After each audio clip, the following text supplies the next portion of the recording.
Alright, so this is Matt once again. We're about to a video. And this is a paid request for Shawn. He was nice to send quite a few of them of commentary requests, which I'll get to as soon as I can. Thank you, Shawn, for your generosity. I really appreciate it. There was a bit of miscommunication because he sent like a bunch of them, but then I didn't know like which ones he wanted. Then he paid for one amount, but I'm like, actually, it was this amount. But anyway, he was a really cool guy, very nice guy, so it all got settled, and coming at you with another commentary request from him. So thank you, Shawn. Hope you enjoy. But this time it is a commentary on The Silence of the Lambs from 1991, which has been a while since I've seen this, but I definitely know of the film, of course. So I'm paused at the beginning. If anyone wants to request any type of videos, topics, reactions, commentaries, reviews, re-reviews, random tier lists, rankings, video game playthroughs, whatever the case may be, I'll get to it as soon as I can. And yeah, for those interested, I'll do whenever I can. Thank you for that. I really appreciate it.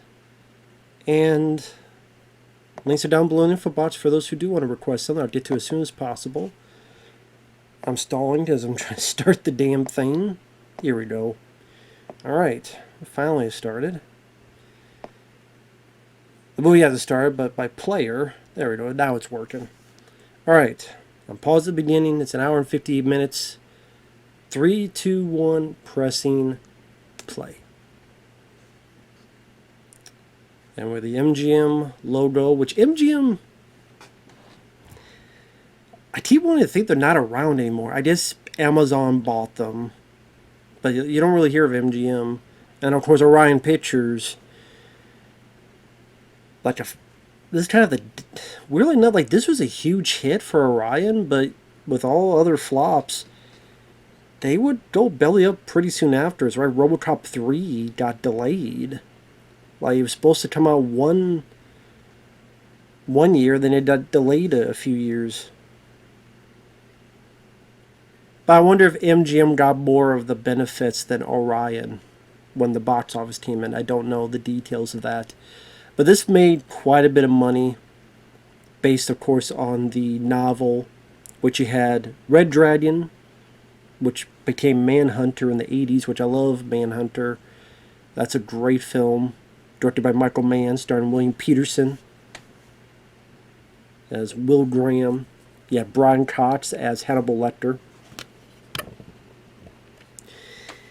And that's, again, a great movie. Great use of music. Has some nice 80s grit and style to it. I would still say that's my favorite movie that involves the Hannibal Lecter character, although Anthony Hopkins is my favorite performance as Hannibal Lecter, in particular this film.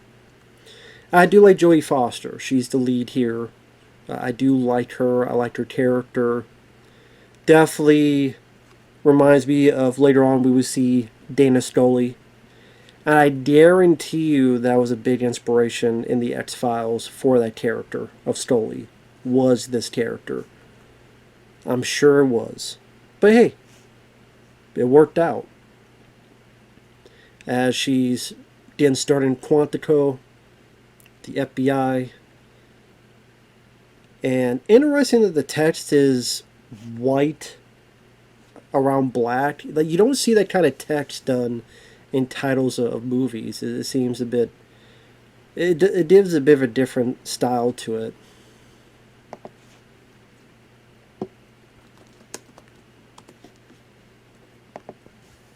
Going through her training, so to speak. But yeah, I never read the novels that they're based on, to be fair. But yeah, you had Manhunter sadly did not do well.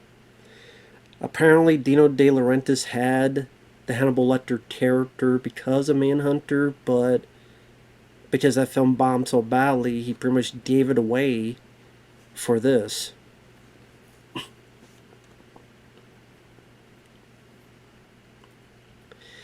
And I guess apparently Gene Hackman was going to be involved with this as, I guess, the Scott Glenn character.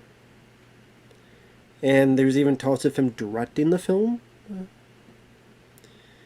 But then things kind of fell out. He wasn't going to direct anymore.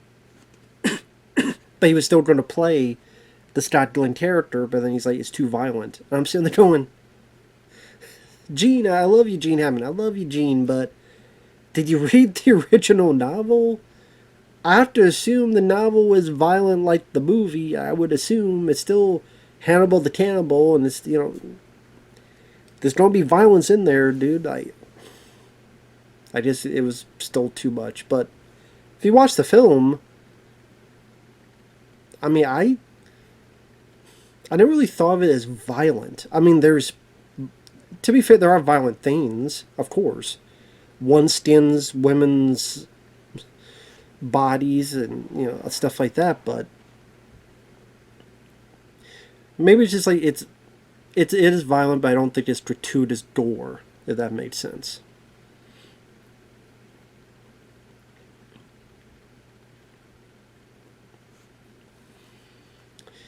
But yeah, Gene Hackman was no longer going to direct it, was no longer going to play the Scott Glenn character. And eventually Scott Glenn, who's a great actor. I mean, he was in The Right Stuff. He was in this film I quite enjoy called The Challenge from back in the 80s. Bit of underrated film. That's one of those actors when I see him pop up, I was like, all right, cool. Because he's a very good, solid actor that I can't really think of him in a bad performance. Like, he's a great asset to have for your movie. And Jodie Foster, by this point, she had won an Oscar for The Accused. So that was a prominent role for her as a victim of sexual assault. And I guess Jonathan Demme had worked with Michelle Pfeiffer on the film Married to the Mob and wanted her for it, but that didn't work out. I guess at one point he wanted Meg Ryan, and that didn't work out, so they got... Jodie Foster was the best pick for it. She did a fantastic job on this. Just, she's strong but vulnerable. She's not a superhero, but you tell there's an intelligence to her, much like Gillian Anderson, Dana Scully later on.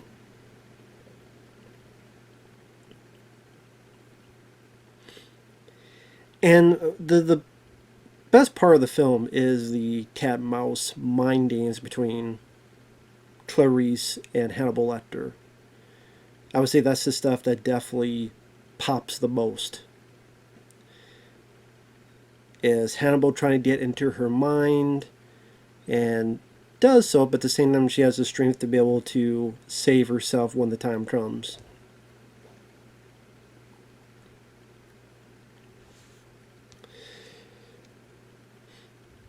Now, of course, this film, like I said, was a success. Not only was it a box office success, but it made over $100 million. But it won a ton of Oscars. This won, I think, the rare feat of, it won all 5 of the major categories. It won Best Picture, Best Director Jonathan Demme, which I think after this he would go direct Philadelphia with Tom Hanks and Denzel Washington. Sadly, the director has passed away. I think he was former cancer, I believe, sadly. He was in his 70s. But also won Best Actor, Anthony Hopkins, Best Actress, Jodie Foster, and then Best Adapted Screenplay. And it is a rare feat to win all 5 of those, so not many films. I think One Flew Over the Cuckoo's Nest did it. And I can't remember what else. But very rare feat. And the thing is that this is a horror movie. I know they want to reword it as like, oh, it's a thriller or what. It's a horror film.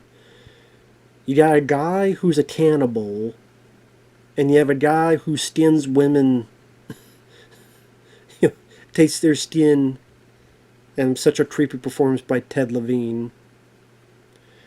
which that's another actor I quite enjoy. I liked him in the Hills of Eyes remake. I liked him in Monk. He's great on the TV show Monk, playing a very different character, much more of a fun, lighthearted character. And then I love the Mangler. He got to be the star. He got to be the lead. And the Mangler I have a lot of fun with. Now this guy, Anthony Heald, who Hannibal, do I have a friend for dinner?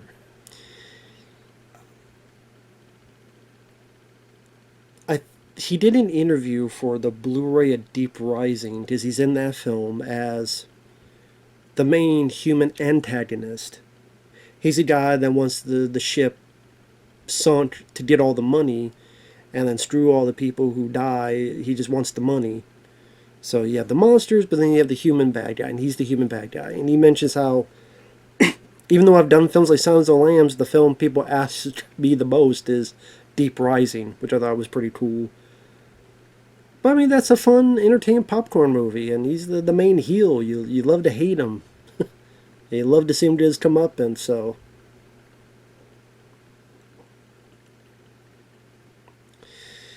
But of course, with success breeds sequels. So years and years later, you had Hannibal. And I don't know, I don't think the guy who wrote the novels,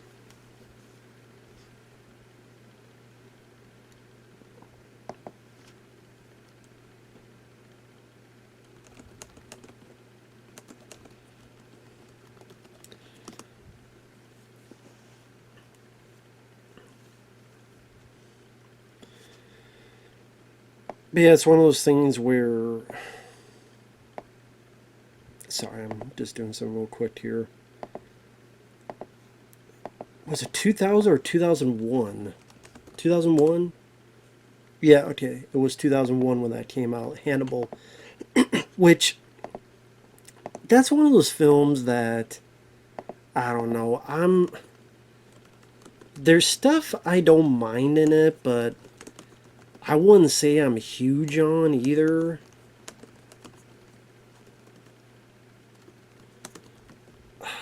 There's a lot of stuff to that movie, man. That just...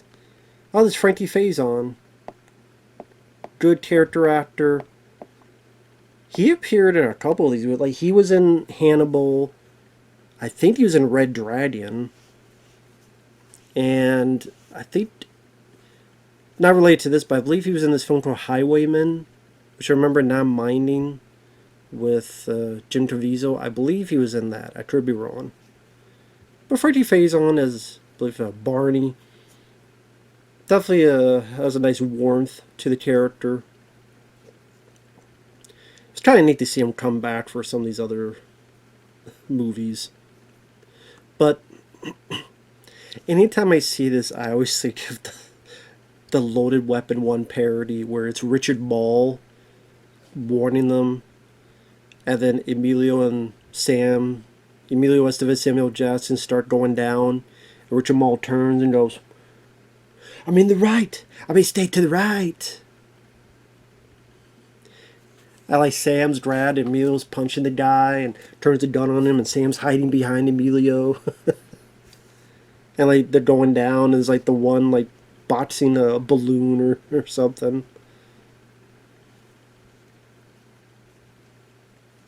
And then it's F. Murray Abraham. Can't talk because he's got the mask on. And Emilio's like, Papa? I can't talk with the thing on. Is this some kind of code? I love National Lampoon's Loaded Weapon 1. I love that movie. And you have Anthony Hopkins, which by this point, I mean, he wasn't a huge star. That's the thing. Anthony Hopkins, I know he was in The Elephant Man, and he'd been that one with Mel Gibson. Was it The Bounty? But he was not prominent like he would after this. And this, he had acted, but this definitely brought him to mega fame. Which I know that's not a word, but because he played this so many times afterward in Hannibal and Red Dragon that I think, when you play it multiple times, it starts losing its effect. But in this one, it's still very effective with just how calculatingly smart he is. And how when you watch, he's very still, calm. He doesn't want to blink. I think that's the thing if you watch is that there's a lot of times he doesn't blink. I'm not saying every time, but there's a lot of times he just will not blink. It's like a snake. And when he said this, I got it. He said one of the inspirations for the voice was HAL 9000.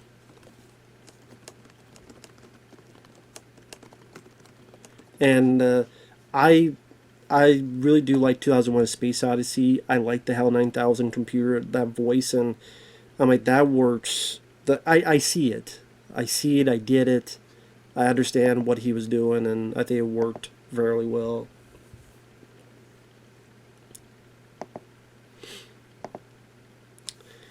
It just oozes a bit of cunning feel to his character.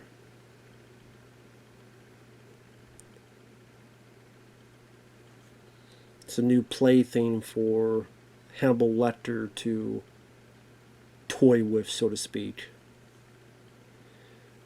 Which I know in Hannibal, the novel, and the movie, they went into these weird directions where in the novel of Hannibal, it followed some of what the movie, like, the movie based it on the novel, and it followed to an extent, but in the novel, it went further where, if I remember this wrong, then sorry. He dealt with her so much that she kind of either fell in love with him or he drugged her enough and messed with her mind enough that she inadvertently fell for him.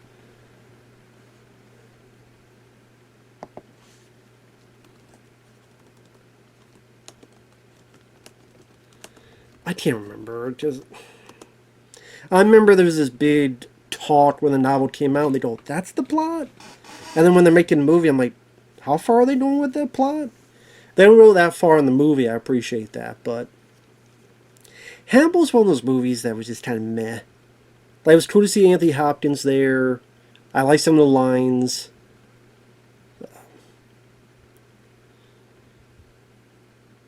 There's serious thought to eating your wife. Yeah. Like, there's certain lines that have a fun cadence when he says them. But that film was way too long. It's longer than this film. I don't mind Julianne Moore, but the fact that Jodie Foster hurts it. Not just a continuity, but you don't feel that sense of history when it's a completely different actor, or in this case, actress playing the role. And it felt like it dragged. I don't think Ridley Scott paced that film well enough, or as well as it could have been. So I don't know. I don't hate it, but I don't love it either. I remember that was some of the early DVDs that I got because it's a DVD and this is a new film and I like Silence of the Lambs and I haven't seen this film yet, so yeah, give it a look. And this new technology of DVD, because 2001 is when you really saw like DVD kind of. I forget when was the first DVD made?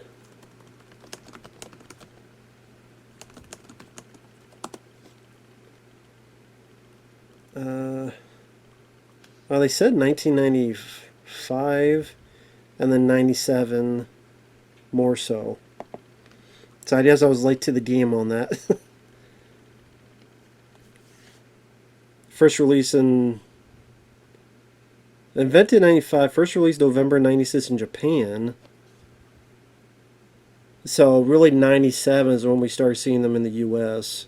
So, but I mean, by that point, we only had, cable and VHS, so Wasn't until 2000, 2001 where we finally got into DVDs. I know I'm talking about. I'm not talking about this. You have the classic line. I ate his liver with some fava beans and a nice Chianti. Which, I mean, so many people have said that line, mentioned that line, perhaps overplayed the line, but he still says it in such a good manner.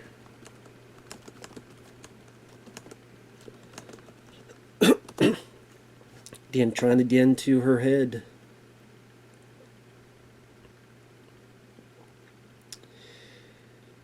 How many Oscar-winning movies have come thrown at someone's face? Not a whole lot.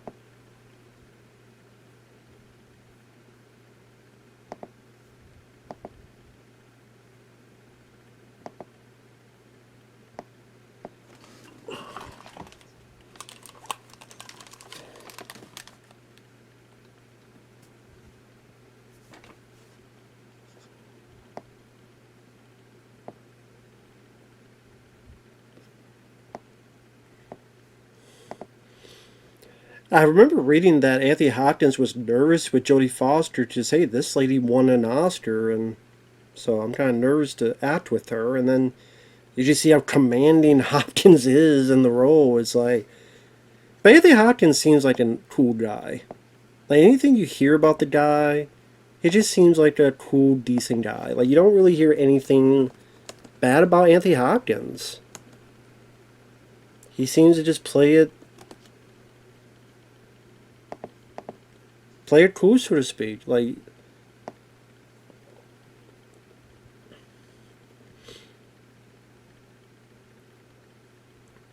yeah, like in the he was in films like 1974 film Juggernaut. In the 80s, it was like The Elephant Man, The Bounty, something called The Dawning. Like films that a lot of people don't know about. I mean, before this, he was in a film that flopped called Desperate Hours. And then after this, it's like, oh, she screws up the training here because there's someone behind the. Yep, there you go.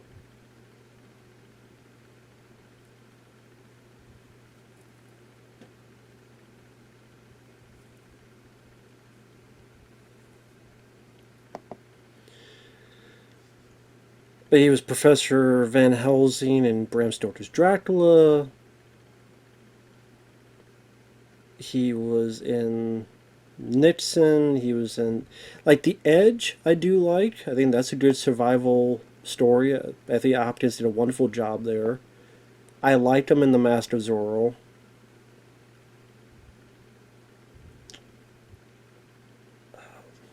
What was that one film? Fracture with Ryan Gosling. I think that's a pretty good one. Thor. I mean, when you think about it, it's like he's been his fair share of movies that weren't that great. I mean, like Meet Joe Black wasn't that great. Instinct wasn't a highlight. Neither was Mission Impossible 2. Bad Company is the film I always forget he was in with Chris Rock and directed by Joel Schumacher. That's one of those weird, like, you look at the people involved and it's so weird. It seems like maybe it'd be so weird it would work, but as an action film, the action was very rudimentary, like very forgettable. As a comedy, it wasn't funny. And I don't know what the hell happened. Like, Joel Schumacher knows what he's doing. Chris Rock, Anthony Hopkins is an interesting team in a way. But I don't know. The Wolfman wasn't that good. The Right wasn't that good.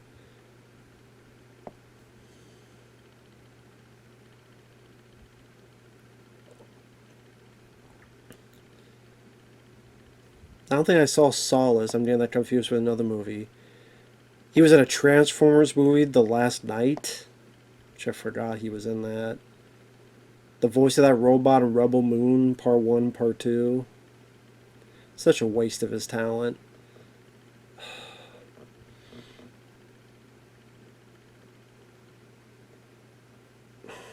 Red Dragon, Hannibal.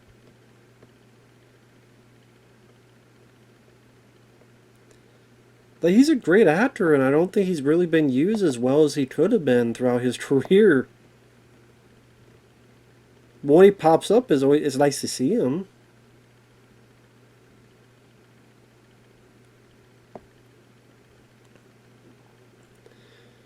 The Father in 2020, he won an Oscar. I forget what other ones he's been nominated for.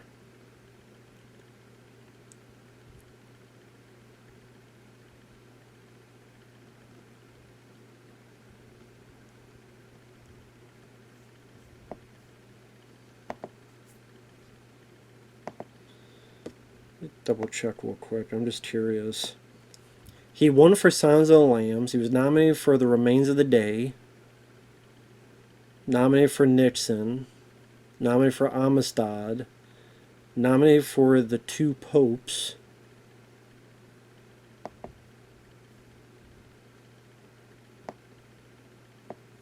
With him and Jonathan Pryce. And one for The Father.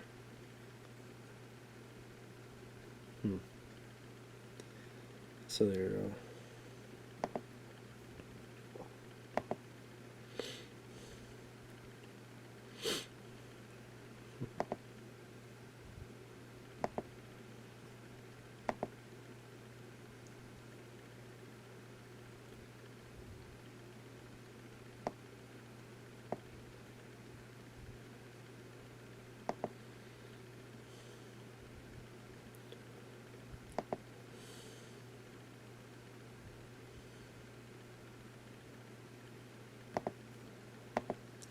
Sorry, I was trying to see if I look up any information for this film.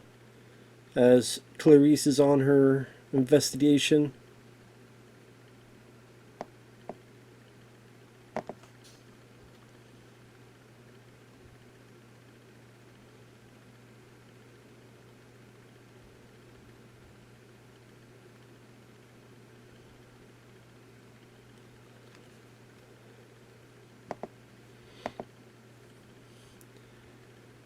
Well, that's not weird at all, seeing a headless mannequin in the back of a car. You see that every damn day. That's not fucking weird at all, is it? Shit.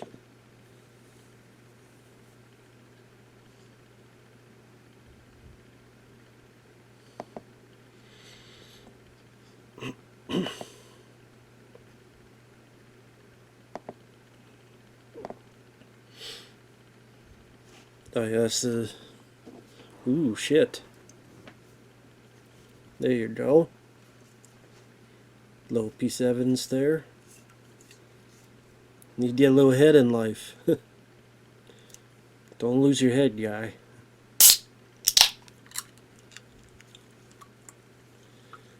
He was head and shoulders above the rest.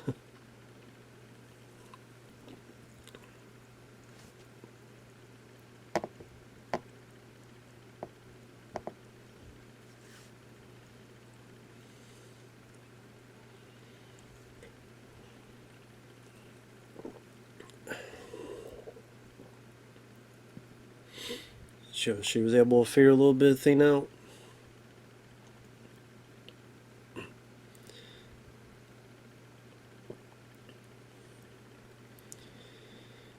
See, part of me, like, it would have been nice to see another story with Jodie Foster as Clarice to see where she went after this film. And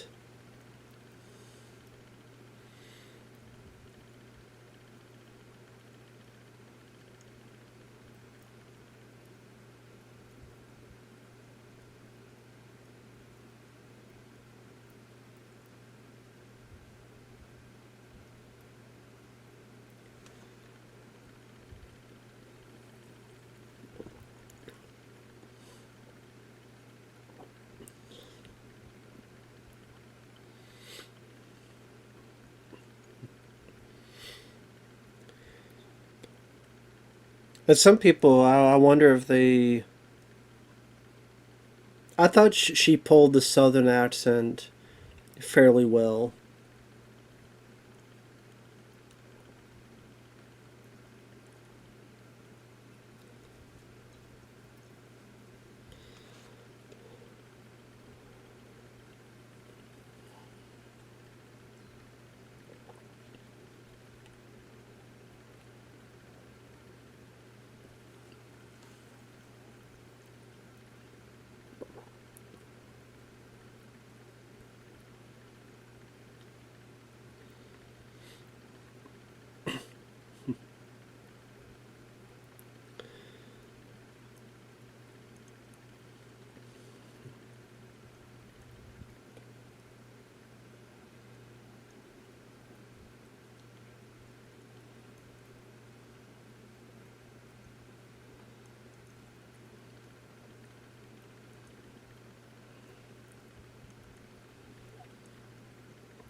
So I guess the idea is that Hopkins is the one that was able to shut that guy up. Who, I would say, not many Oscar-winning films. Well, I guess I mean The Lighthouse. It didn't win an Oscar, but I'm sure it was up for it, or they try to be up for it. Had someone jerking off and almost coming on Batman's face, Robert Pattinson's face. But actually hitting the face, that's a different matter. So.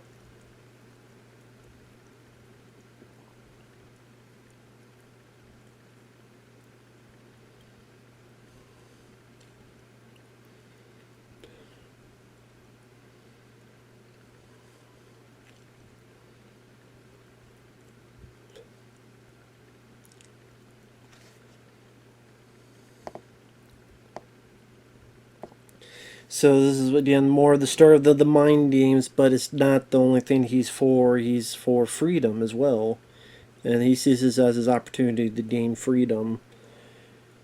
Quid pro quo. I'll give you something, you give me something. So he wants the opportunity to get free.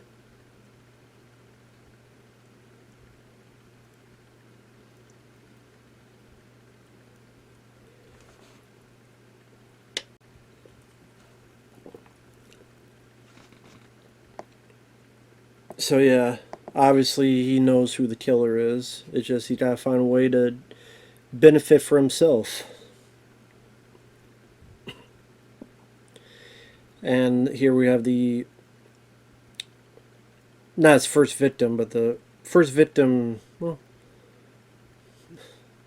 in a way, the first victim we see in the movie. Well, I don't know.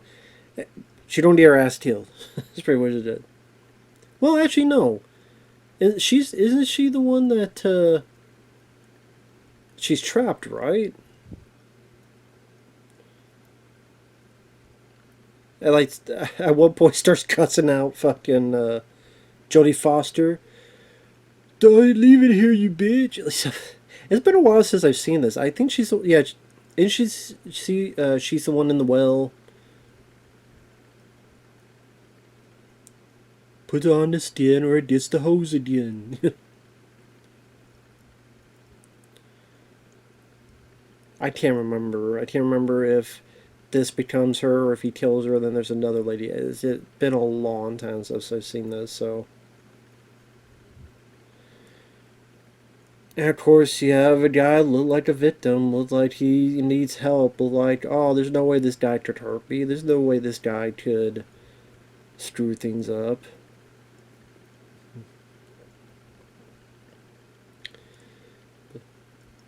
Make yourself look pitiful so someone feels sorry for you and then go in for the kill. And also have a cast or something like that so you feel less dangerous or make you look yourself less dangerous.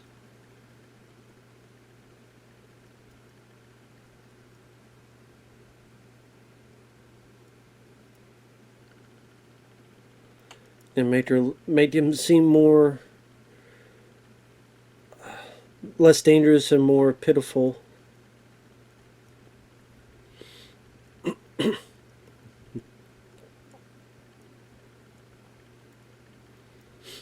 If they, and then knock her out. Yeah, people like Ted Bundy and other people do this kind of stuff. These little tricks and gimmicks to get their potential victims. Of course, they looked at her size to see if she'd be a great fit, and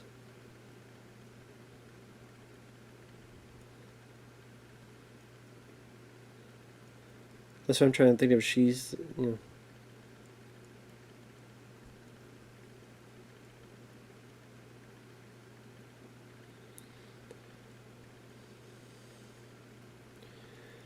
And that's the thing with Ted Levine, is that he's done a lot of stuff, but he'll always be remembered for this because it's such a unique.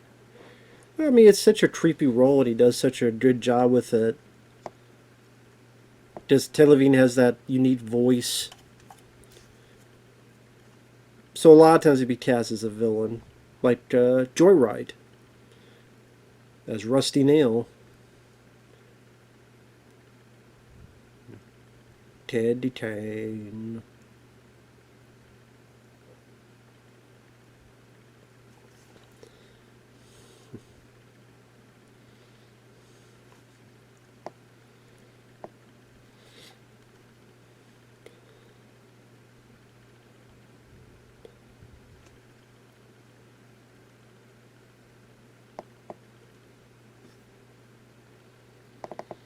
This is why I got confused. Just this is a victim here, so he's got his new victim. This is the older victim. I got the two confused.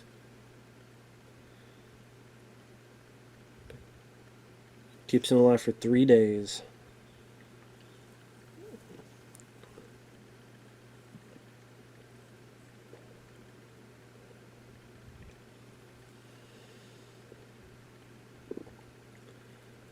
Jesus.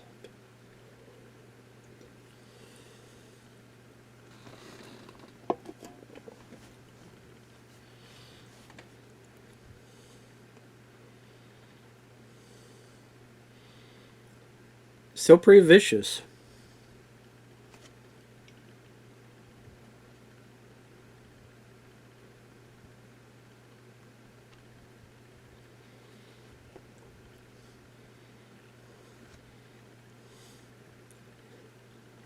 I think, yeah, this came out in 1991, so I'm trying to think what was the box office like in 1991.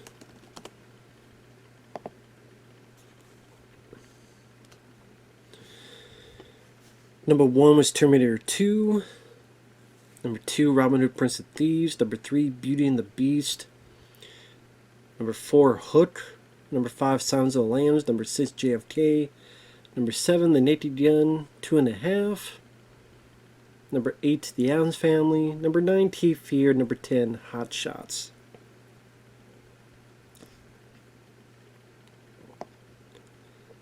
This is based on worldwide box office, that is.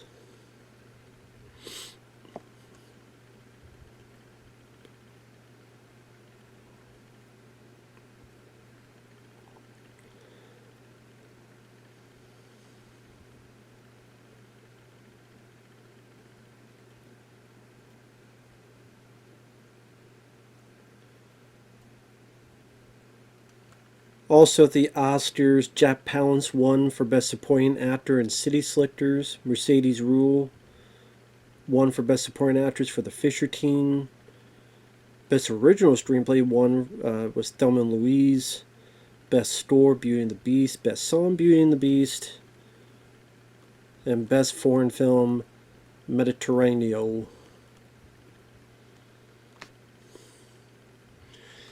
It happened one night, and one flew over the cuckoo's nest were the other two films that won all top 5 categories.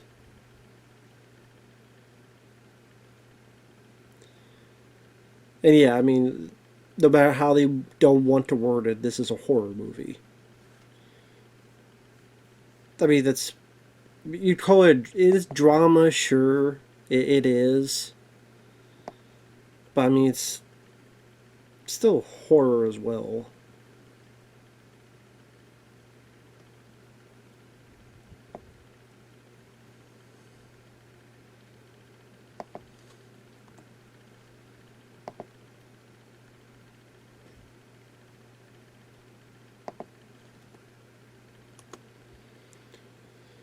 Of course, this bit of looking down on her because she's a woman and all this other stuff. But it's like, don't patronize me, motherfucker.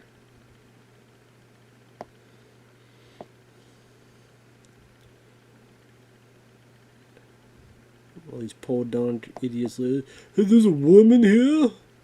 Are there a woman here?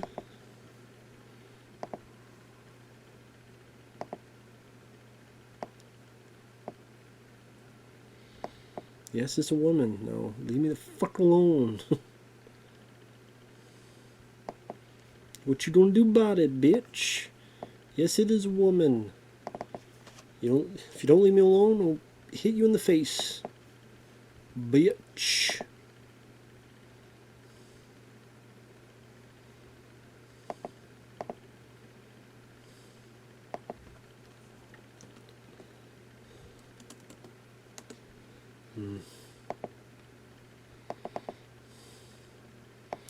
Oh yeah, this is a reminder for her dad's funeral, I believe. I think, yeah.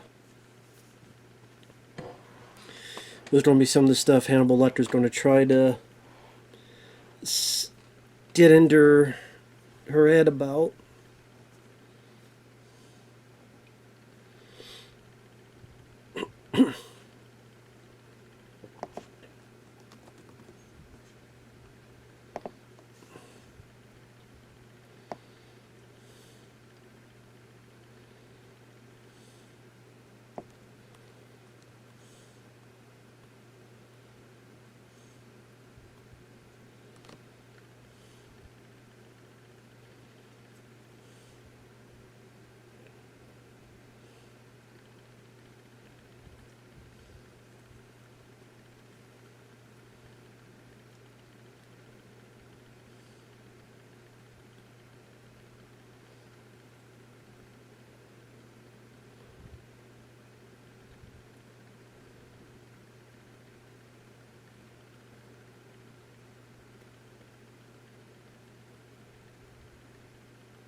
That is an interesting detail, but it'd be a truthful detail that, yeah, I mean, these bodies would be stinking so horribly, and of course, you would be putting this stuff on you just to be able to breathe.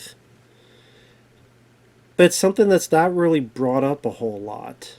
Like, no one ever mentioned, like, that's not done all the time, if that makes sense. It's one of those things where, like, you go, oh yeah, that makes sense, but a lot of times movies just kind of disregard that, don't really think about it.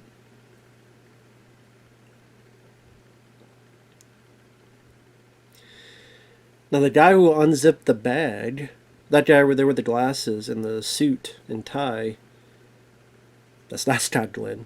That's Tracy Walter. If that guy looks familiar, he was Arnold's sidekick in Conan the Destroyer. He was Bob, the associate to John Nicholson's Joker in Batman from '89. He was the cook in City Slickers. He was in this fun 1997 action film called Drive. I think he was a mechanic in Repo Man, the '80s film with Emilio Estevez. But I think people remember him the most either from Conan the Destroyer or as Bob in Batman.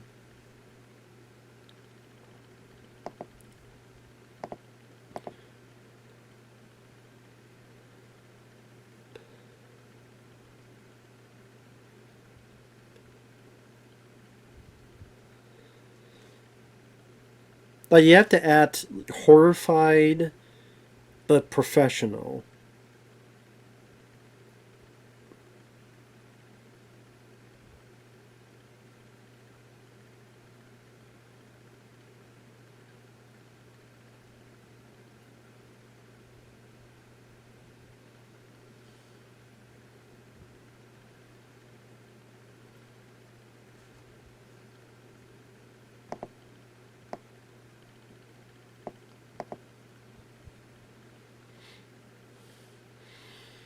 Something in her throat.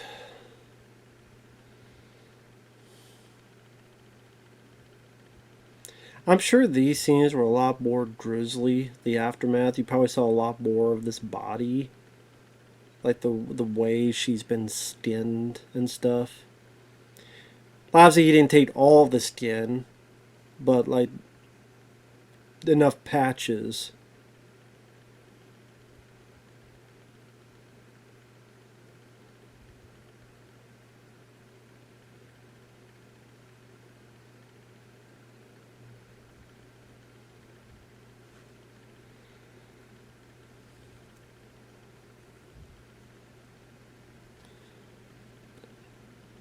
I think this will we see a bit more of her, the back, what he skinned. Yeah.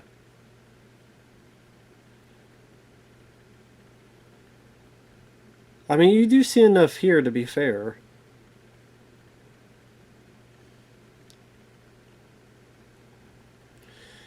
What's funny is I'm sure this probably caused some controversy, but this is stuff you could see on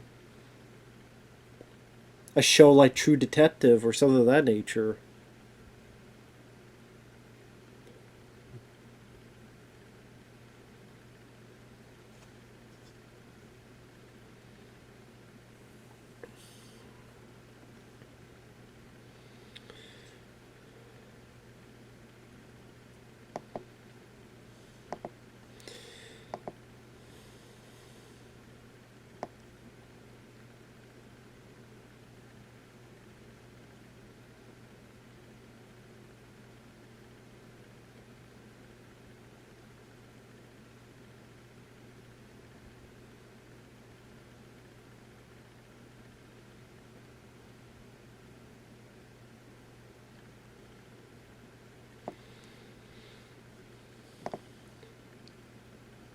Kind of interesting that I'm not sure if he popped up yet, but Roger Corman is in this film, which Jonathan Demme had directed for him back in the day, which is why he got him a cameo. Hey, you help me back in the day? Here's a cameo for you. And another director has a cameo much later on, but I'll wait till we get to it. It's much further in the third act of the film.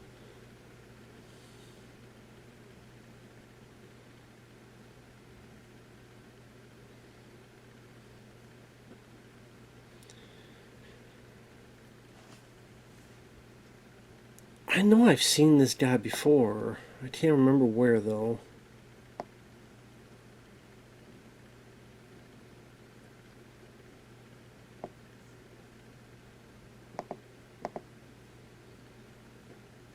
He has a weird eyes, too. Kind of like the...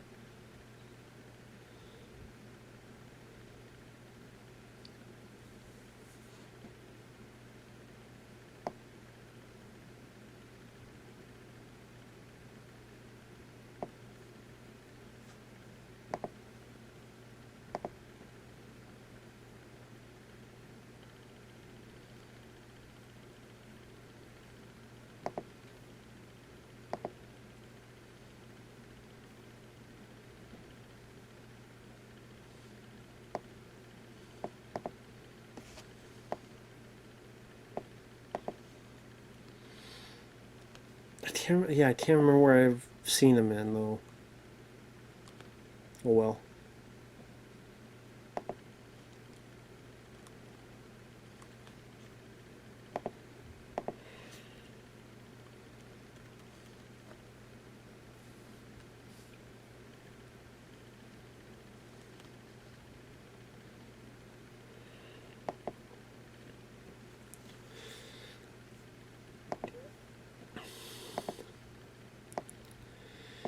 I'm sure there are people today that get offended by Buffalo Bill because I think his MO is that he wanted like a sex change operation, but they won't allow him. But he thinks he's a transsexual. That's why you have that scene with the goodbye horses and the touch scene, which got parodied in Clerks 2. And they repeat in Jane Samba reboot. Goodbye horses. That girl, I know I've seen that girl before. Was she in... Where was she in? Was she in Candyman or...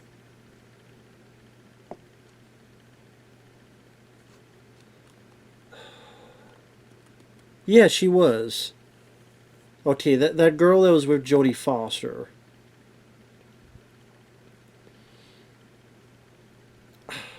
Did she appear again? The girl that was walking... is she in this? Yeah, on the right here.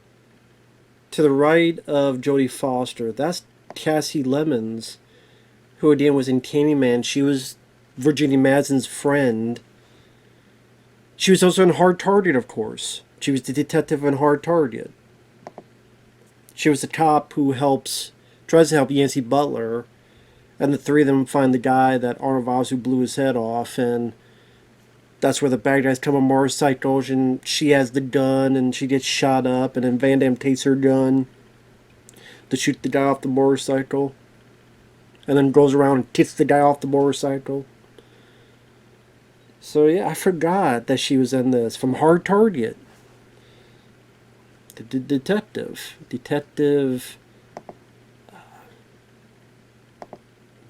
Marie, like Mitchell.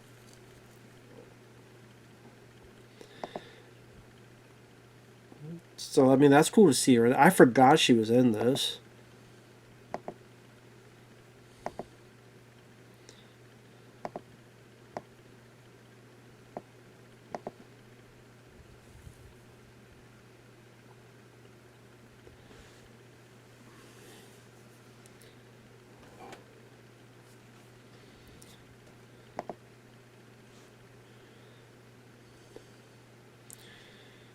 So you found out that the kidnappee is the daughter of a senator, and that's where...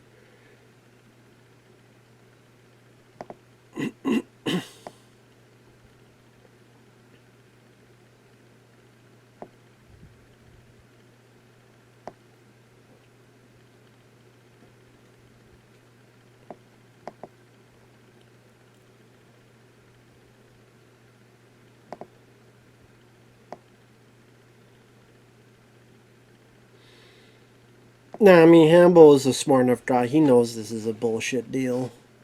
He knows it's BS. There's no way they do this. Like, he knows it's a bullshit deal. He's not that stupid. He knows they would never give this deal. It's like, yeah, okay.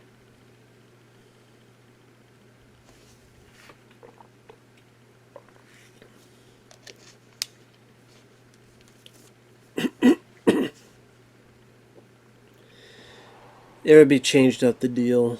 Something got messed up in transfer.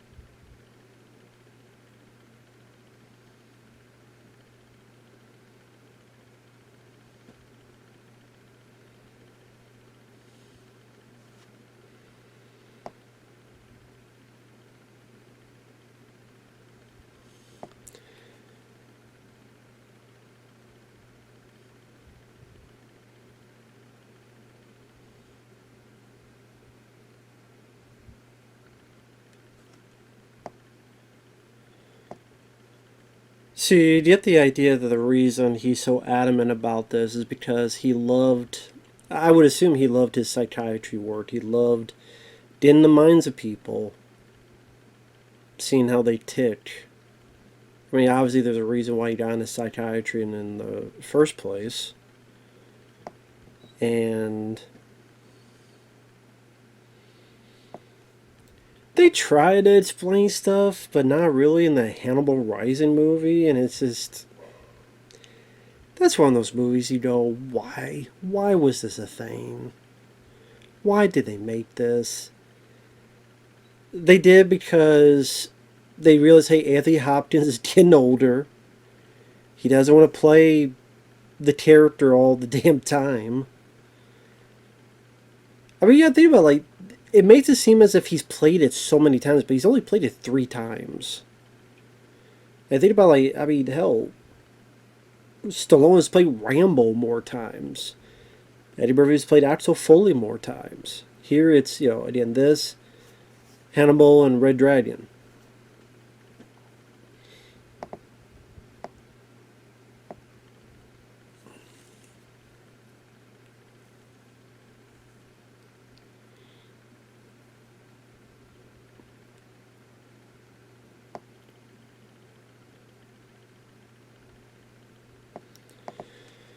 I think that's what makes the film work, though, is these 2 really good actors going back and forth. And it's like a...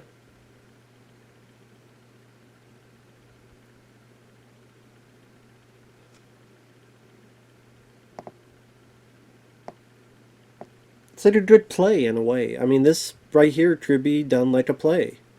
Because you have 2 people share in the same set, just have a glass, this barrier in between. And one could be standing up and look at the other, and vice versa.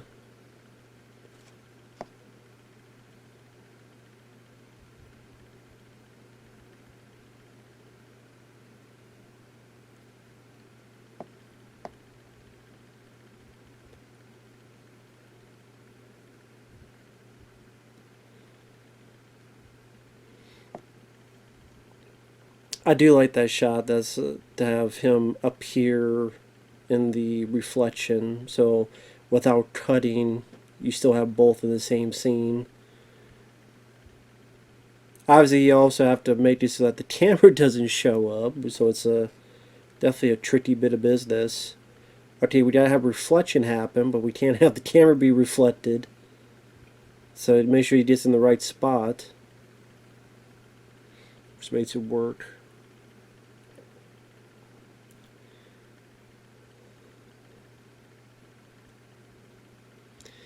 I think he'll listen in like the little rat he is. Finds a way to...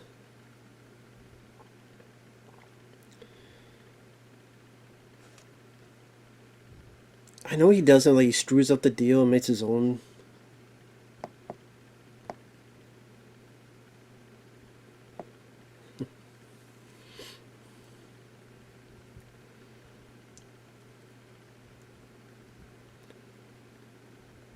Rubs the lotion on the skin or it gets the hose again.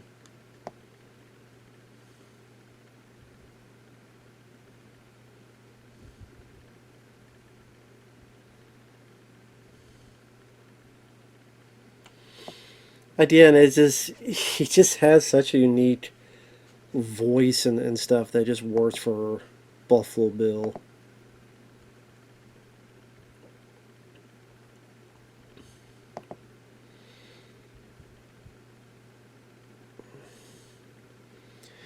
And it was weird to watch him on the TV show Monk, but at the same time, nice change of pace where he plays such a different, unique character. Like, much more of a likable guy. Good guy in Monk.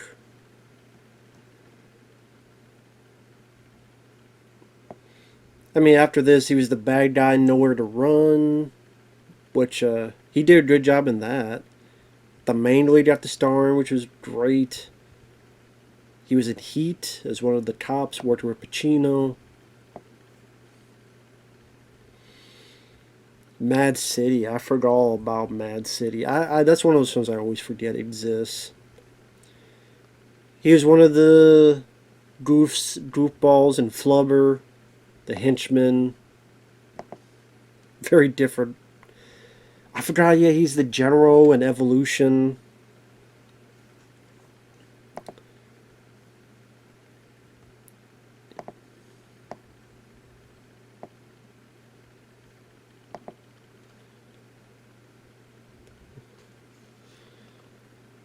I'm trying to see what else he's done lately.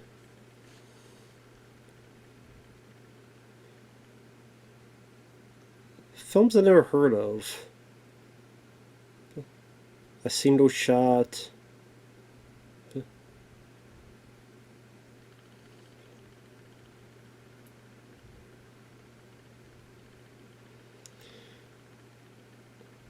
Oh yeah, he was in Bleed for this. That's a pretty good film. Jurassic World Fallen Kingdom, playing almost the same role Vincent D'Onofrio plays in Jurassic World.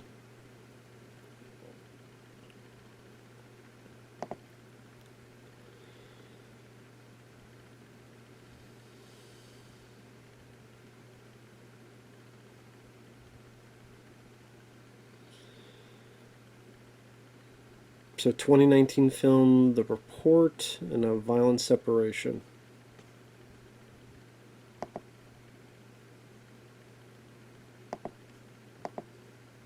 There's Roger Corman. There's Roger, may he rest in peace. Roger Corman himself there. And he had a couple lines in there. Very cool. Roger Corman. Guy who did a lot for the business. A lot of people got started in Roger Corman stuff, Roger Corman movies, whether stuff he directed, stuff he produced. You look at the films he was producing, his studio, and the amount of directors that went through, and actors too. Like a very young Jack Nicholson, and directors like Ron Howard, of course, Jonathan Demme. And to the left of Anthony Hopkins, to the left there is Charles Napier, who gave him the pen. I mean, we're zooming in now, but Charles Napier, of course, was Murdoch in Rambo First Blood Part 2. Murdoch, I'm coming to get you. And then Rambo at the end comes in, blows away all the computers and stuff. Mission accomplished. Almost stabs him right in the damn face. Doesn't get killed in that, but he does get killed in this. Yeah, I mean, may he rest in peace. He was also in. Oh God, he appeared in quite a few other films.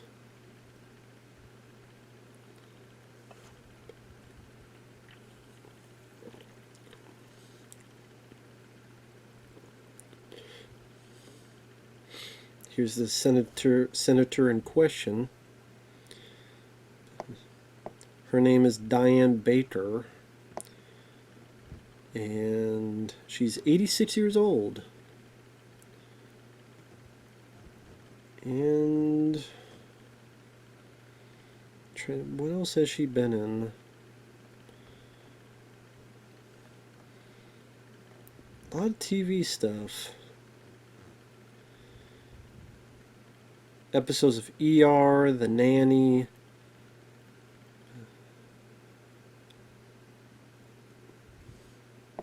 House.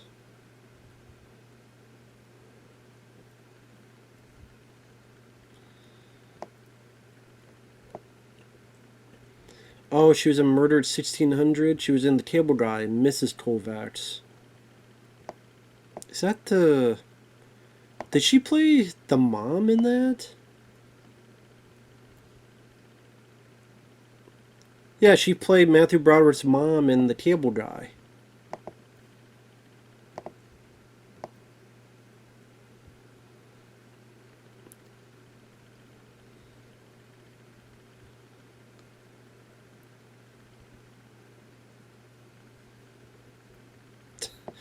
When your little girl's on the slab, where will it tickle you?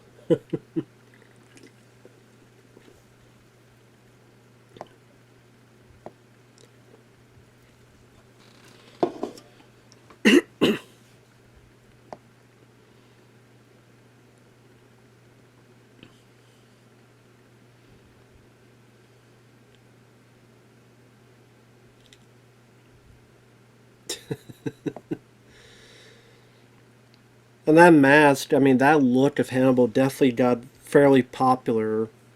That, not in terms of marketing, but like a lot of people remember that get up, that mask that he wore. Again, they parodied in Loaded Weapon 1.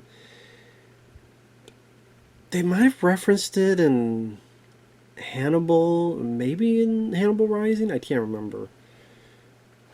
Even Stay Tuned, you had the silencer of the lambs, where you had the commercial where the kids wore that get up to shut them up in the car.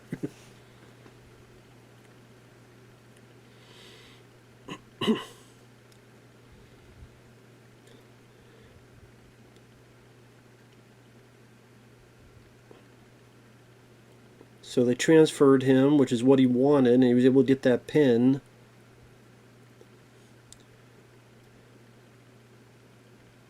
I'm wondering how he got the pin. Like, he was tied up. Like, he was tied up, he couldn't move. I'm wondering how he was still able to slip that pin, get close up with his hands, slip that pin in, and maybe he fell or something. Like, maybe he, like, tripped and fell and grabbed it. I don't know. Something. There's Charles Napier again.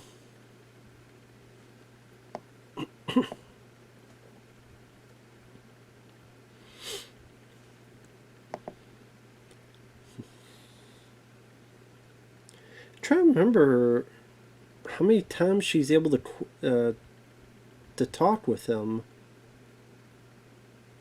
I don't think it's too many times. Try to remember. This has been a while since I've seen this. I mean, he's pretty much right where he wants to be. He's got the pin. I don't know where he put the pin. He might have shoved it up his ass. I don't know. He might have.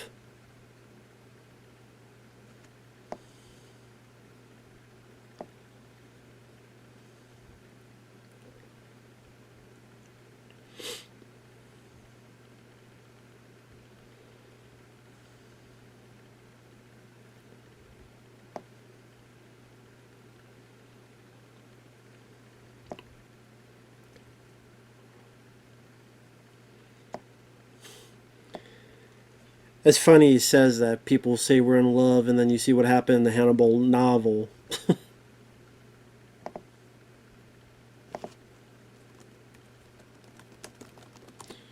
Wish they for some reason went in that direction.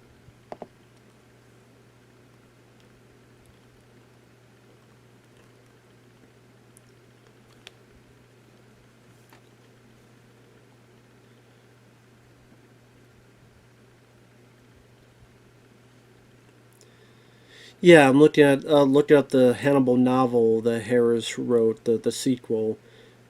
He brings Clarice Starling to his home to attend to her wounds. Over a lengthy period of time, using a regimen of psychotropic drugs, hypnosis, and behavioral therapy, he attempts to help Clarice heal from her childhood trauma and her pent-up anger at the injustices of the world.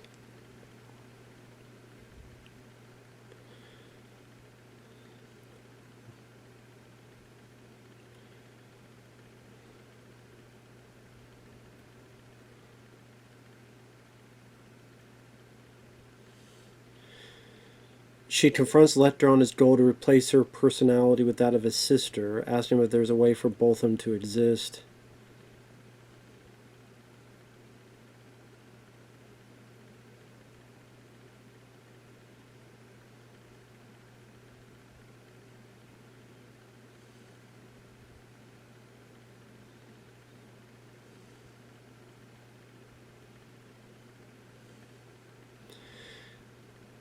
they did together at the end. They get together at the end as a couple, and it's like, what the fuck? I'm like, did the writer just want to just troll people by writing that shit? And just part because it's like, I don't know, they don't think we're in love. I'm not sure if that was in the novel, if that line was added for the movie, but either way, it's like, did he take that line and say, I'm gonna fuck with people in this? Because I didn't want to write a sequel, but they told me to, so okay.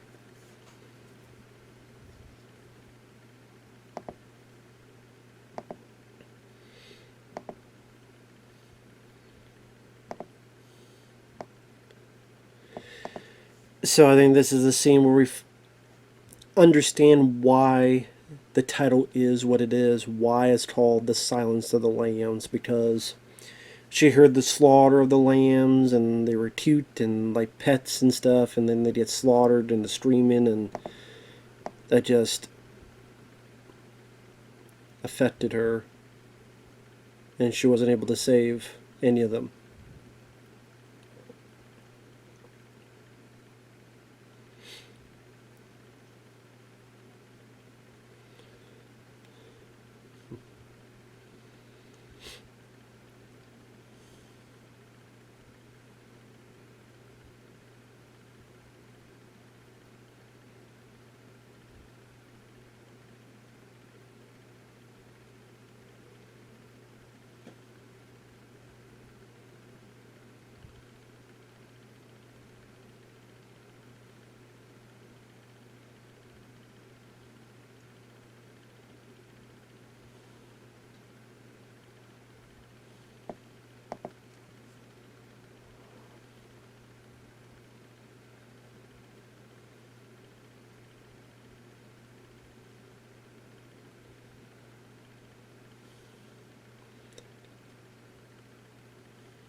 So since she didn't save the lambs, even that one who was so heavy, in a weird way, if she could save this person, in a way, alleviate her guilt for not saving them.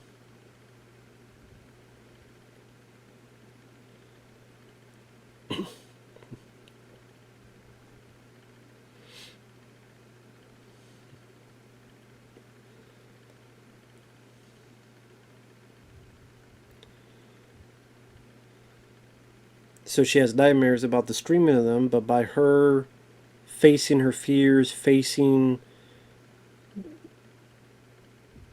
the darkness, maybe finally there'll be a bit of a silence of the lambs, and they'll finally overcome and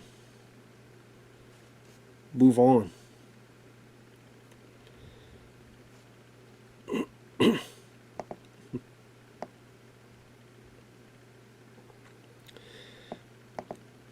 Now, one of the people that pull Jodie Foster away is George Romero. If you watch closely, George Romero is one of the people here, right there with the walkie-talkie in the back.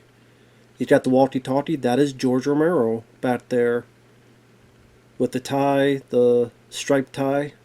Hey, George. I think we see him a bit more when we see Jodie Foster. So there's again him in the back there with the walkie-talkie.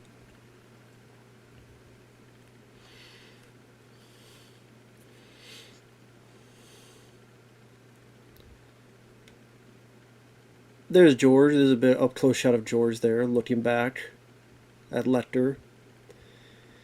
I think because this was filmed in Pittsburgh. I mean, it says in Memphis, but for the movie, but I think it was filmed in Pittsburgh. So it's like, hey, we're in Pittsburgh, George Romero, come do a part. So cool to see George Romero in there. That was neat.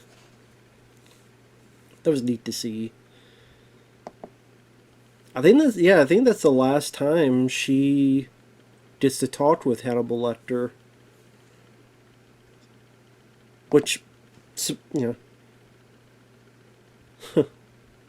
Interesting drawing. Her and the lamb. I guess sort of a. You like to psychoanalyze her. I mean, whether you want to view it that he fell in love with her, or he just appreciates, likes her innocence, or how the hell you want to word it. That's up to you.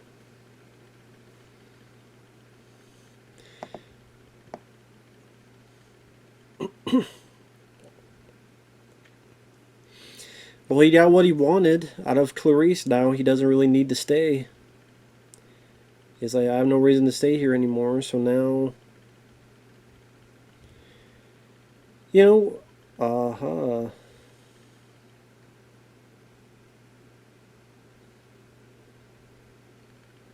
Is that a piece of the pen? Yeah, that might be the piece of the pen, so he'd use it to pit the lock.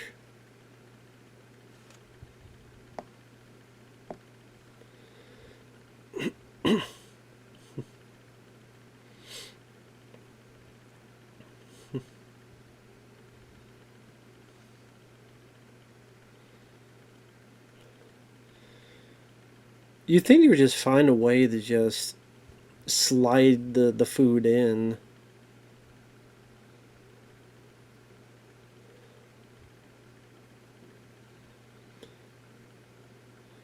But yeah, now he's able to pit the lock here.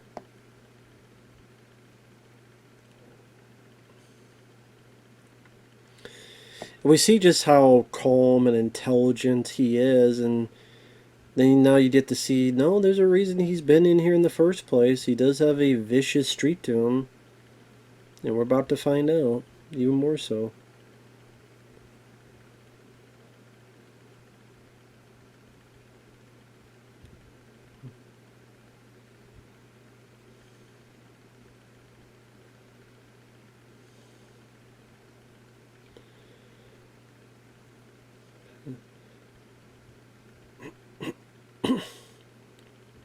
Oh, there you go.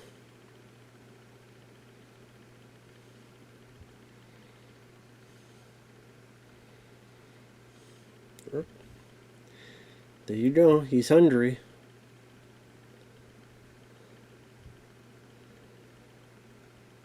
I mean, this is violent, but it's very tame when you think of today's age.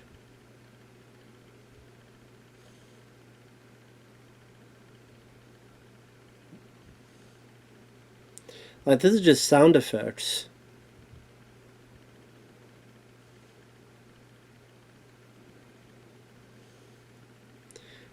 Guess you don't like the food. Guess you don't like the cornbread either.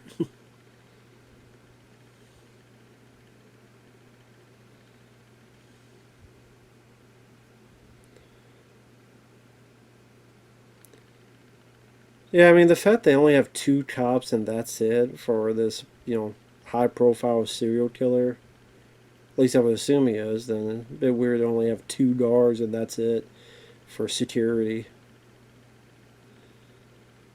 Not even like cameras or anything.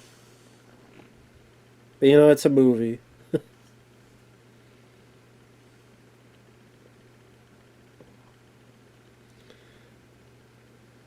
So the other guy got bit in the nose and sprayed in the eyes. Does that really mean he's dead? Because I mean, like, getting bit in the nose would be a pain, hurt, and then getting sprayed in the eyes more so. But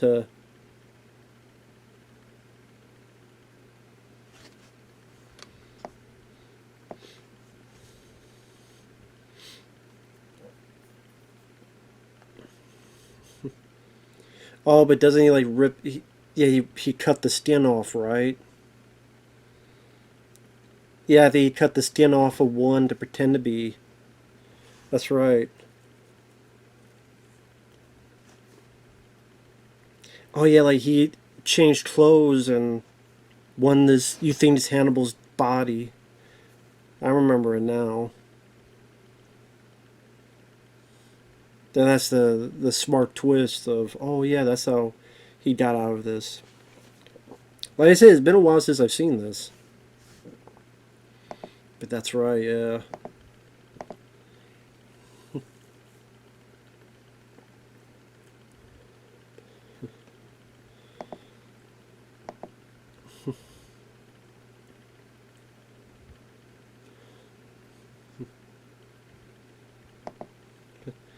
Oh yeah, and one of them, the dead cop is here.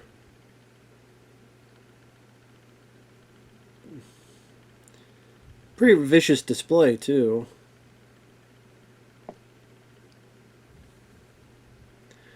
I think that's supposed to be Charles Napier, I believe. Definitely has a taste of the theatrics. Yeah, I believe that. I think the guy hanging is supposed to be Charles Napier. I think.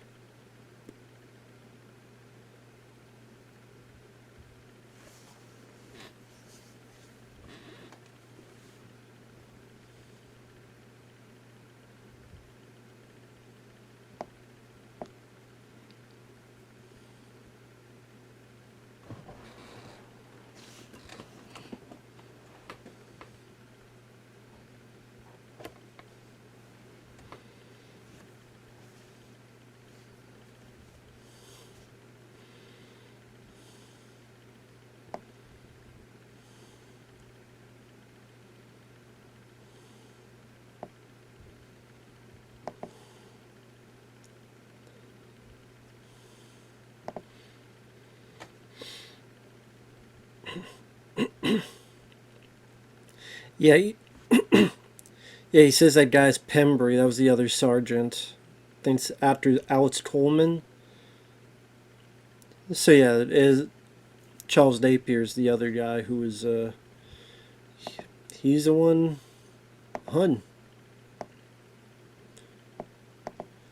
I guess yeah. I mean, cut the face, put it on him.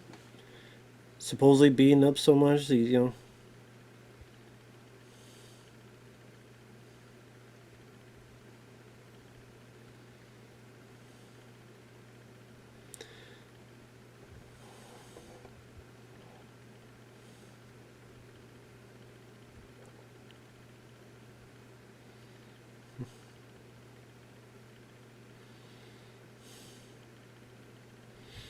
It's a smart way to get out. I gotta admit, it's a pretty smart way. That guy who came in and you saw him briefly. He was like a SWAT guy. He just came, he was on the right. He was like over here. He just popped in like this. I mean, that guy looks familiar. That's Daniel von Bargen. I mean, why does that guy look familiar? He was in.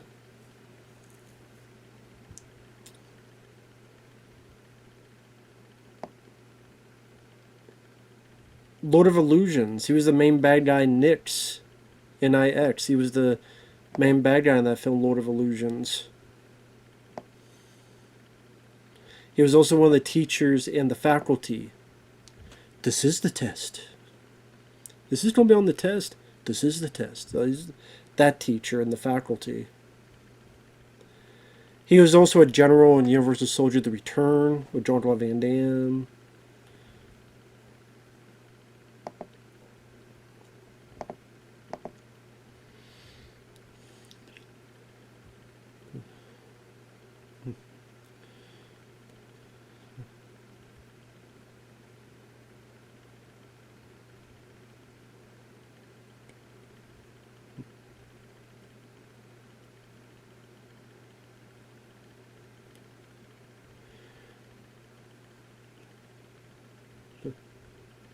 Oh yeah, they shoot him on the leg and it doesn't move.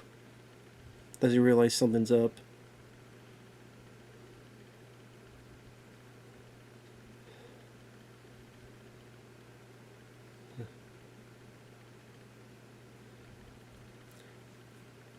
I think it's that guy too. I think that's him who said no movement. I think that's him from the faculty and what I mentioned before. I think that's the same guy.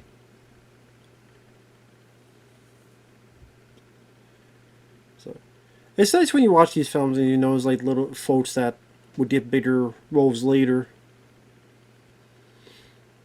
Yeah, and you find out the face is gone. It's like, oh, wait a minute. What the hell's going on here?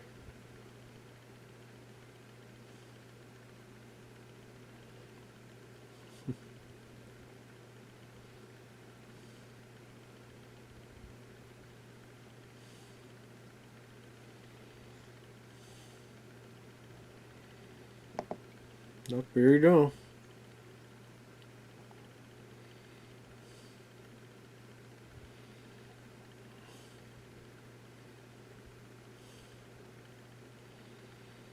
And she huffing and puffing.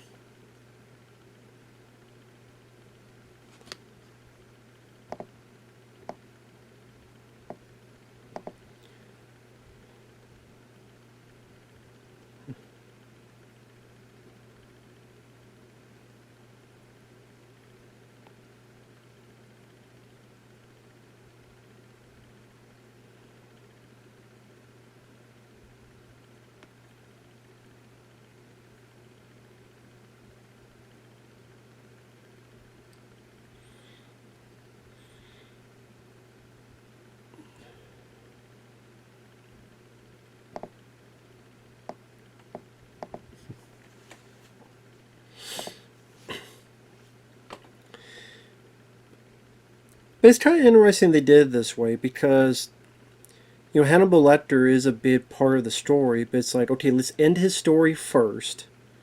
Because it's pretty much over until the very end with the phone call. Like, you don't have any more Hannibal Lecter, so now we gotta concentrate on what's Clarice going to do on her own.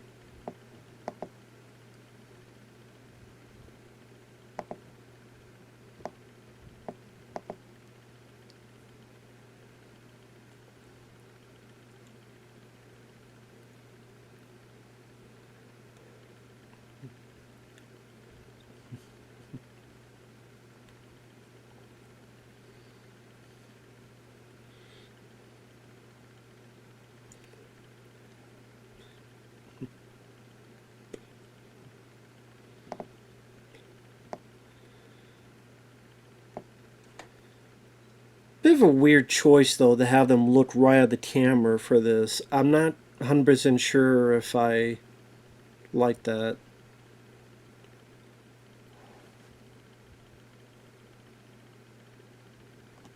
I mean, I guess it doesn't bother me too much, but it's one of those that to look. It's one thing to like look to the side and you're talking to someone, but to like to look directly at it, it just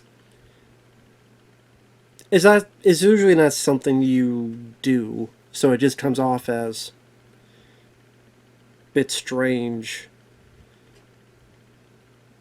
I just wonder if there's a specific reason as to why the director did it that way for that one scene, as if they're talking to the viewer. I mean, maybe that's why, I don't know.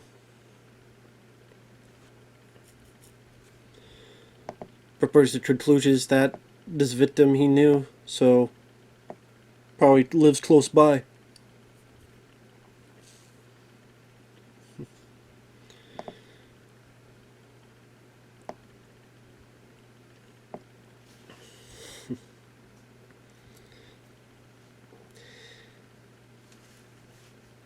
Although, I mean, that's the thing. If Gene Hackman was going to star, like, direct in this and star in it as Jack Crawford, I wonder if his character was going to be a bigger part of this movie, or no.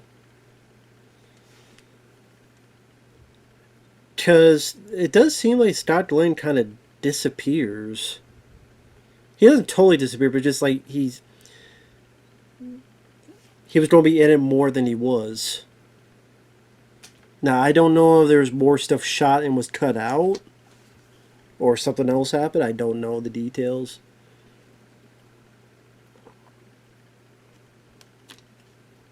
Or if he's a bigger part of the novel. But yeah, Scott Glenn, again, it just seems like he was going to be in a lot more than he was. Maybe not. I don't know. Maybe this was always the case. Sorry, damn water went down the wrong pipe. Shit. Sorry about that. Shit.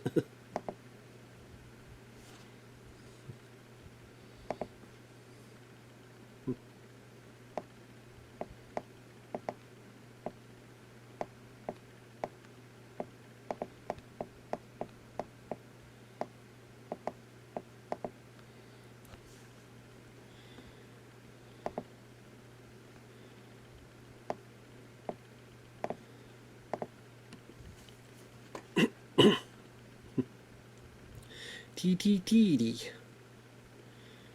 Not natural tea, just little. I don't know what you call that. Porcelain? What the fuck do you call that thing? Where's all the pussy in this room? Not Jodie Foster. But yeah, I've always liked Jodie Foster. I mean, I not heard from her in a, like. I guess she was on that. Funny, I mentioned True Detective. Wasn't she on the new season of True Detective? It's funny, yeah, she was. Night Country, which got a lot of good reviews. I never saw it. The only True Detective I saw was season 1, which I really enjoyed. Like, I was really impressed by that. Other people say that was the only good one. I mean, the cast seemed interesting in terms of, like, season 2 was Colin Farrell, Vince Vaughn. Season 3. Well, I guess the cast of season 3 doesn't seem that interesting. But yeah, season 4, but Jodie Foster.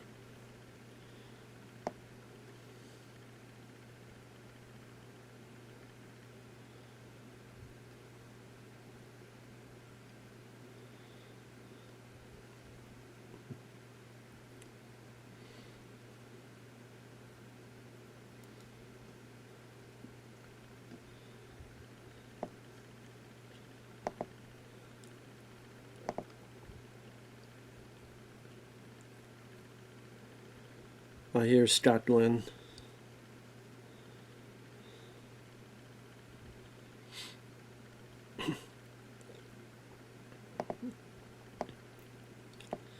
They got the wrong info.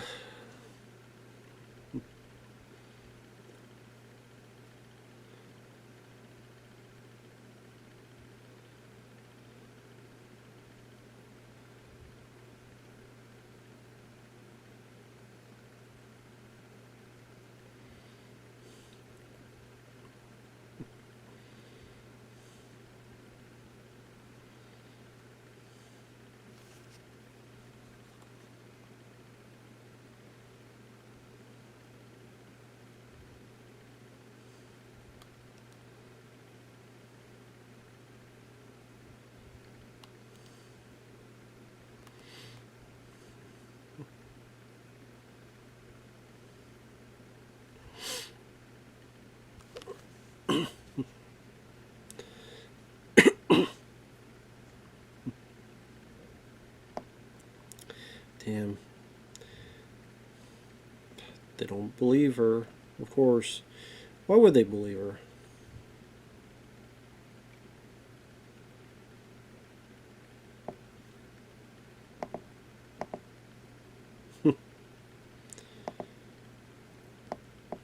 I do like that this girl, I mean, she doesn't really have much to do, but she's trapped down here, and at least she does a little bit of something. She's not a total victim. She's not a total damsel in distress. Don't try to do a little bit of something there.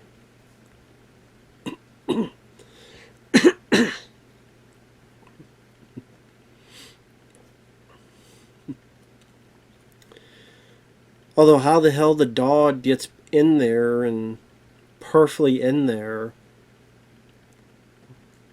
and then to bring the dog down to not to hurt the dog, I mean, that takes a bit of luck, to say the least.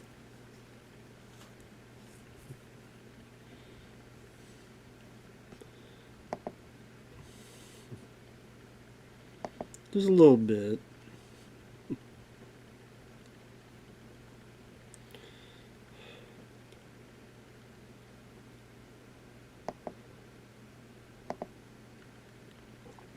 But that will start with, like, again, Jodie Foster. I just had not really heard from her in a long while.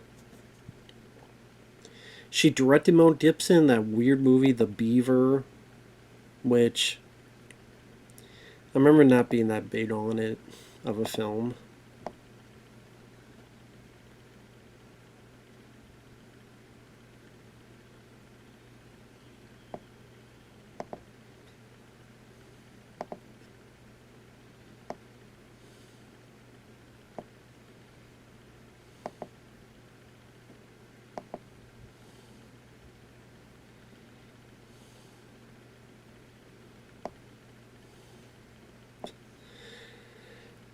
I think this scene coming up definitely signified what kind of signified people remembering this character is the use of the song "Goodbye Horses" and the whole tut bit.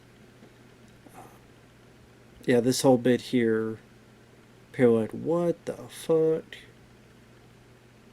See, but this is how you do it right. Where he's creepy and you don't really know quite what's up with him. And you find a little bit more, but just creepy and unsettling. This is how you do it right. Unlike Nicolas Cage in Long Legs, where he try to be creepy and a villain, but he's like, Mommy, Daddy, save me. Ridiculous shit. Like, this is like, okay, this is very weird, seemingly weird, creepy, all that stuff. And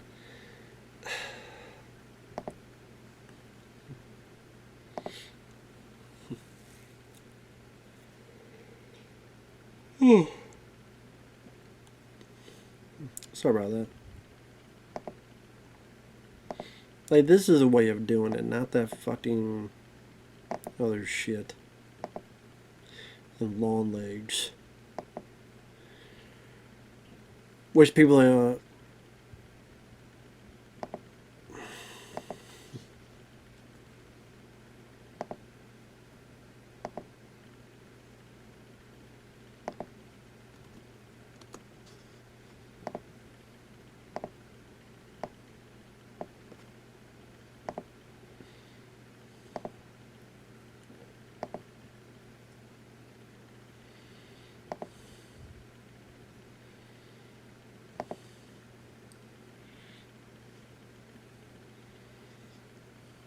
Mrs. Lippman. That's the question. Who is Mrs. Lippman and what's Mrs. Lippman about?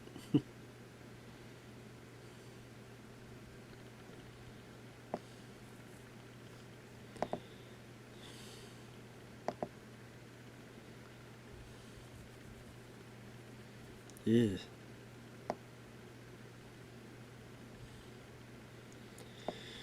I mean, of course, we know that this is not going to be the case. I mean, can you imagine that being the ending? Scott Glenn has been going to the door. They tell him, oh, well, lo and behold, Jodie Foster was wrong the whole time.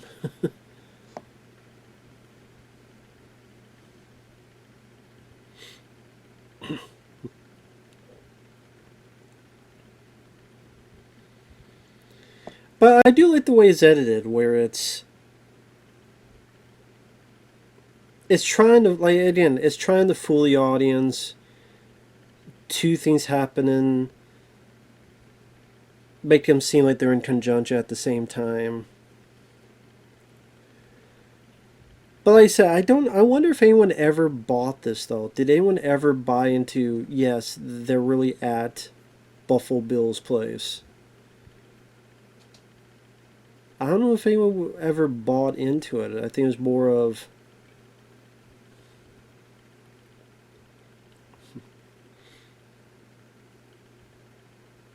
I don't know.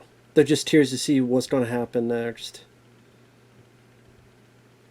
Or I wonder if people are a little bit confused. Like, well, no, I would think Jodie Foster's going to capture this guy, so. Till the reveal happens.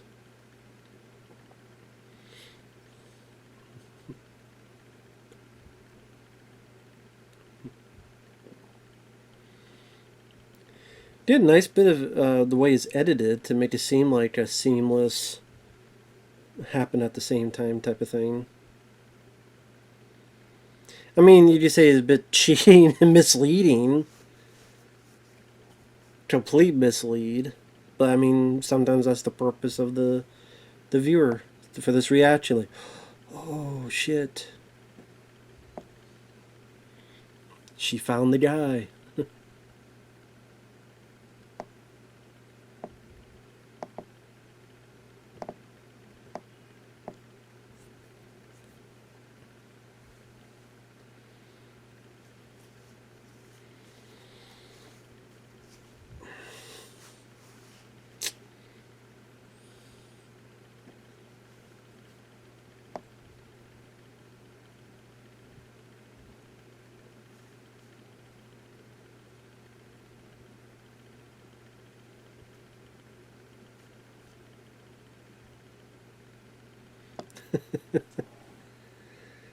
Ted Levine, I mean, just such an underrated actor, man.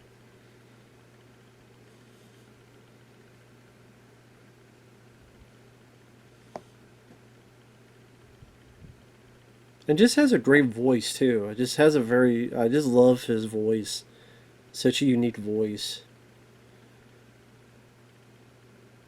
And I like this pan where the reason it's doing this pan is to show just how alone she is. Like there's no help.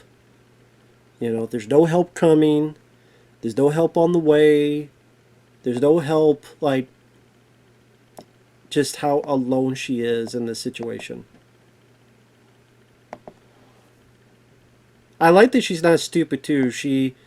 The possibility this could be the person. Did you see in her eyes, like, this could be something? That's why she's looking around so much.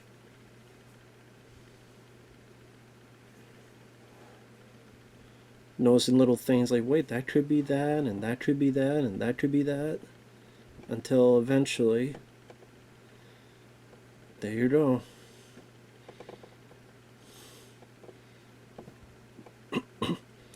So I like that she's not an idiot. She's not a moron. Unlike Longlegs, see, this is what again why I do not fucking give the pass to Longlegs and just how stupid and moronic and dumb that character is. Like you to be new and fresh from the FBI, you to be someone who's not perfect and not a superwoman. She is here. She's scared. She's on nerves. When she pulls out the gun, she's waving it like you see in a bit here. Like she's shaking a bit, but she's still being smart.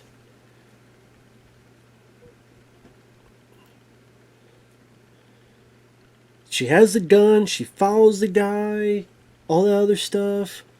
She doesn't just sit on a fucking couch and go, well, I know the MO is that people murder their families. And here's this guy going into the kitchen with his wife. Gee, I wonder if something's going to happen. And then I just sit here and wait for it to happen. And I just sit here and do nothing. No, I'm sorry. There's no excuse for that. This film did it back in 1991. But a film in 2024 has to be dumber. And we're supposed to give it the fucking pass. Fuck that shit. If people like the film, that's fine. I have nothing against people who like the film. And for the most part, people who disagree with me have been very cool. Like Uncle Bill from Dead Pit, he's very cool about it. He's a big fan of Longlegs, and we have this fun back and forth where he loves it, I hate it. we give each other a lot of fun dialogue between each other about it. So that's a good way. But once in a while you get someone going, "You fucking idiot." I'm like, fuck you. No, I'm not going to like a film that I think sucks. Yes, I think Longlegs sucks. You can do it well. This film did it in 1991, where an FBI person who is new has a trying to, stop a confrontation, but doesn't act like a fucking moron. But it's still not, Wonder Woman.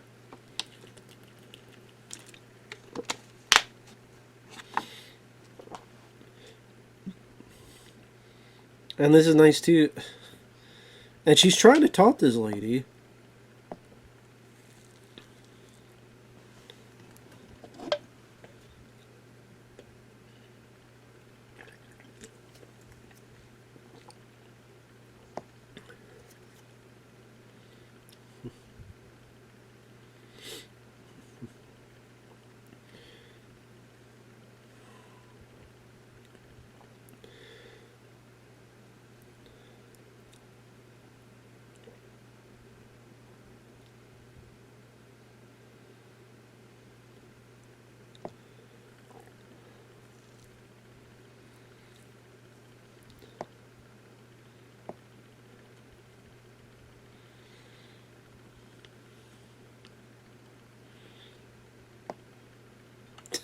Called her a fucking bitch. What a...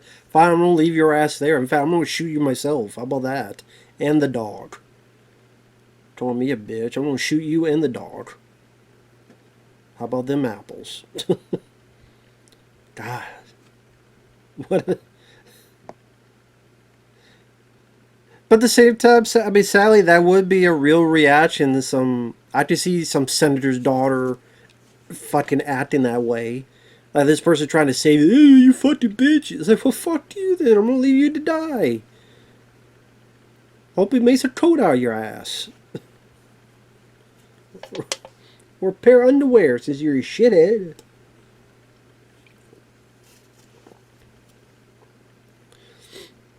But I think Jodie Foster does a great job with being nervous, as you would. Not knowing where someone's at.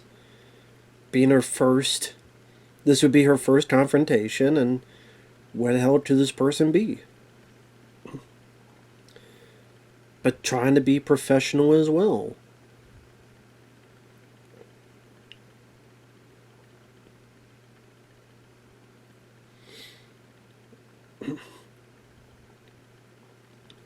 I see these real bugs. What's sad is that if they did this type of movie today, it'd be like CGI bugs they would put in there. And you would notice the CGI, and then you would be taken out of the movie because of the CG. You would just keep noticing that stuff. Yeah, the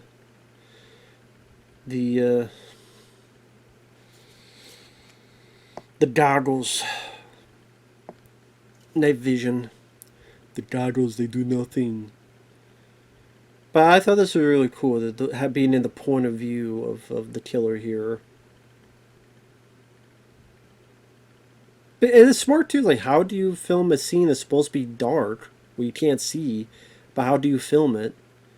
I wonder where that light's coming from that's showing the top of his head. Is that from... No, I doubt it'd be the goggles. They wouldn't do it, so... Of course, if Rika see it, you're wondering why she can't see it. Like, where's that light coming from that's on the outside of the goggles? Where would that light be coming from? It's... I think they just should not have shown that at all. Because, again, you would question, well, where's that light coming from and why can't she see that? Like, I can see it and you can see it. Why can't she see it? Again, there's no light peeking through that shit. Like, where the hell is that from?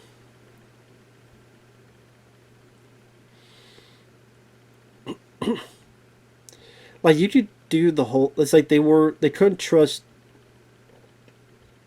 just having this be in the POV of her, which it should have been. I mean, of him. It should have just been from his POV.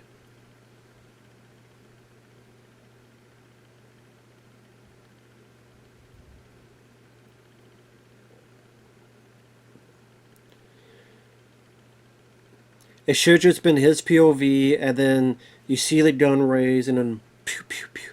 That's what it should have been.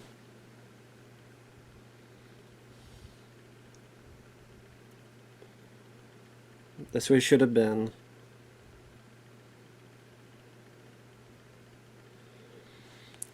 entirely POV. Then you see the gun come up.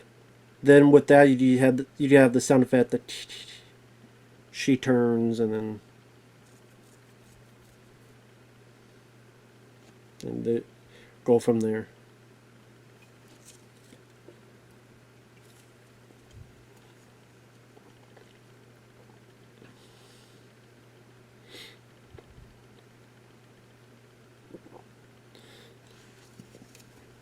So he doesn't fully disappear. There's Scotland, yeah. Then she's holding the dog. Yeah, the dog didn't do anything. Not the dog's fault.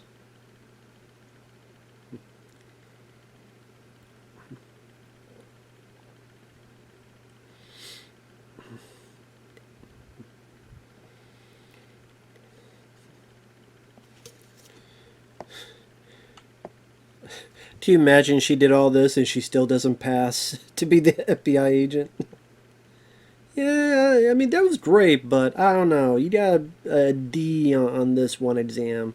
Not sure if you'll get the pass.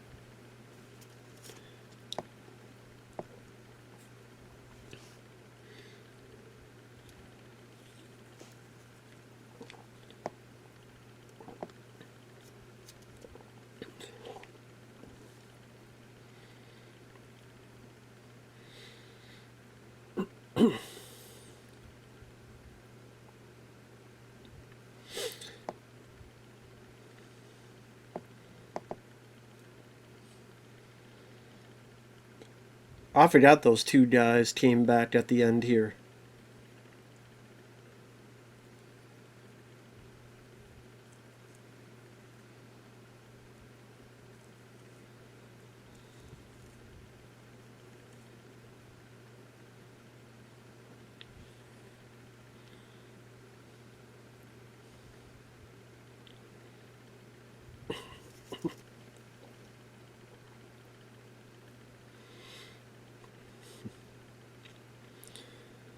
Here you go.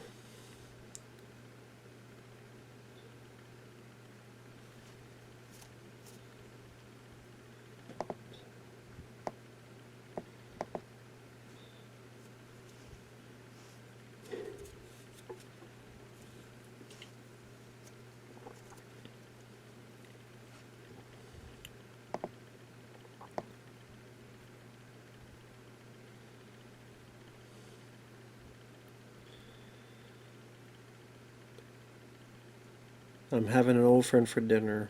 I also like the other line. The world is more interesting with you in it. I think that's a very cool line too.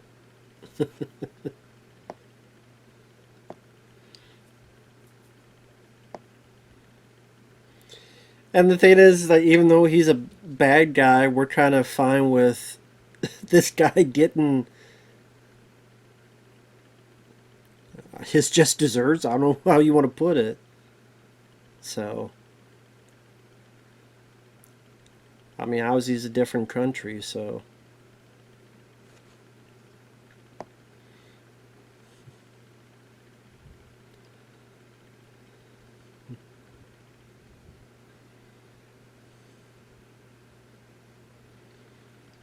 But yeah, that's a line I really do enjoy. The world is more interesting with you in it. I don't know why. It just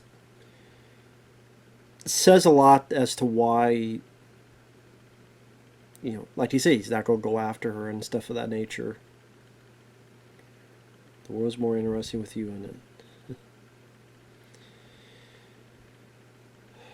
And there you go. That is the Silence of the Lambs. Still a good movie. Still a good movie. Holds up fairly well. Still quite enjoy the film. I think the actors, Jodie Foster and Anthony Hopkins in particular, did a fantastic job, and they carry the film. Ted Levine is great. He's wonderful as Buffalo Bill. Very creepy performance.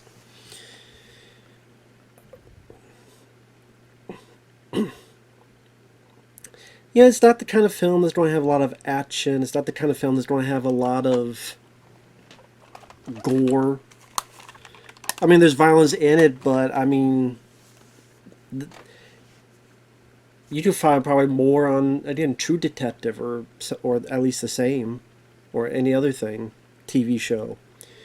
Hell, the X-Files episode Home, I would say, is more vicious and violent than this. But at the same time, it had a certain sense of class, if that makes sense, and good story, good material with capable actors that made it work. With a director that handled things fairly well.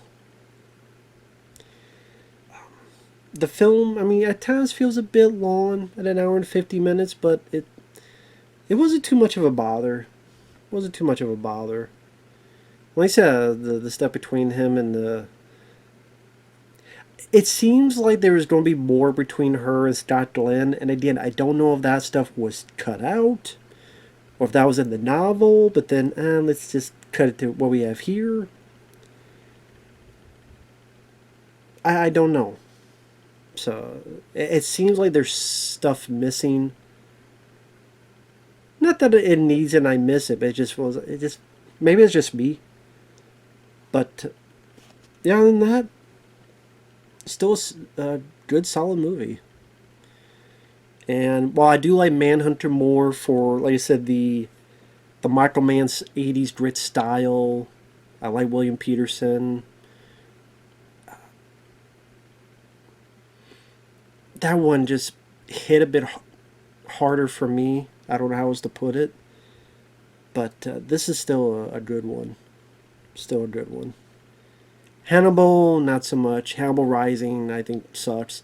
Never saw the TV show with Matt Mickelson. I think Lawrence Fishburne was in that. I think playing the Scott Glenn role in this. I think.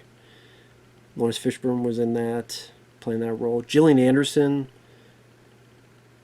Not playing this role, that'd be ironic how, Gillian Anderson played Clarice Starling. But no, she played... Because I think it's a prequel. I think it's like a prequel show. Like before he got caught. But way after Hannibal Rising and all that stuff. But like I said, I never saw the show. I'm not sure if I'd be interested in it. Because I think Hannibal works when used sparingly. But I don't know. Maybe they did that show. Was Dexter around? Maybe the success of that helped spawn. Yeah, let's do a Hannibal show. I think it lasted like 3 seasons. I'm sure one day they're going to try to do another Hannibal Lecter thing. I don't know what, but I don't know. They're always trying to open up older IPs to reboot it and rejuvenate it for a new audience. So I guess we'll see. With that said, thanks for watching. Take care, and we'll see you guys later. Bye-bye for now.